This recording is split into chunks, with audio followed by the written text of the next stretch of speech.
could there be a way to save the streetcar? SORTA, the Southwest Ohio Regional Transit Authority, says it has a way. And under the plan, SORTA would get all the streetcar's assets and would be responsible for paying for operations. But many council members say SORTA's plan to pay for it has too many loopholes. They say similar plans have not worked in other cities. It's a new plan on the table to cover streetcar operating costs, but it's not getting any traction at City Hall. And the deadline for a final decision is just over 2 days away. 9 on Your Side reporter Tom McKee is live with this new information and reaction to it. Tom? Well, Metro's saying they're willing to take on responsibility for finding all of those operating costs. In fact, the Hale Foundation has already committed $1 million toward the plan, but the mayor says that's unworkable. And he appreciates the offer, but it's not workable. And the fact is, it can't be workable in the next 2 days. The streetcar is on pause right now, but Metro is willing to take on the responsibility of coming up with the operating costs to get it going again. Terry Garcia Cruz is Metro's Chief Executive Officer and General Manager. We would then collaboratively work with stakeholders in the business community and other organizations to look at funding the operating costs for the streetcar.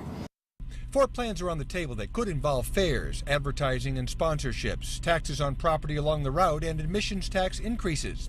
But Metro is making it clear their plan won't affect daily bus operations. Bus service will not be hindered by the streetcar because there's going to be additional revenue sources that will come in to fund that.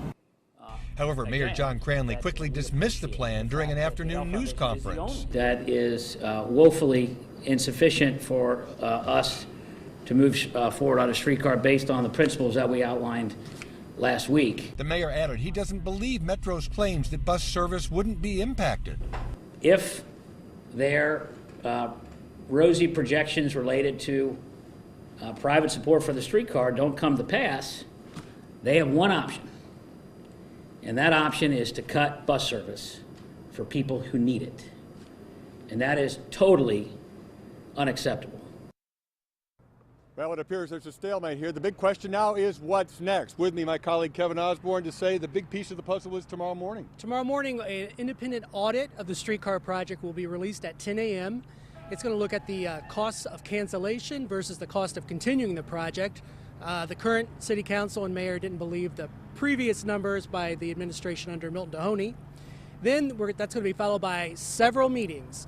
Tomorrow at 1:30, there's going to be public comment on the streetcar project, unlimited public comment, which means it could go on for hours. Thursday morning, a streetcar committee is going to meet to discuss the audit. Thursday afternoon, city council is going to meet to make a decision. Well, of course, what's hanging in the balance, of course, is the fact that $45 million in federal funds, we have to decide go or no go by Thursday at midnight. And Mayor Cranley has the final vote. He could veto things if he doesn't think that everything's directly in line. Tom McKee and Kevin Osborne, 9 on Your Side, live at Cincinnati City Hall.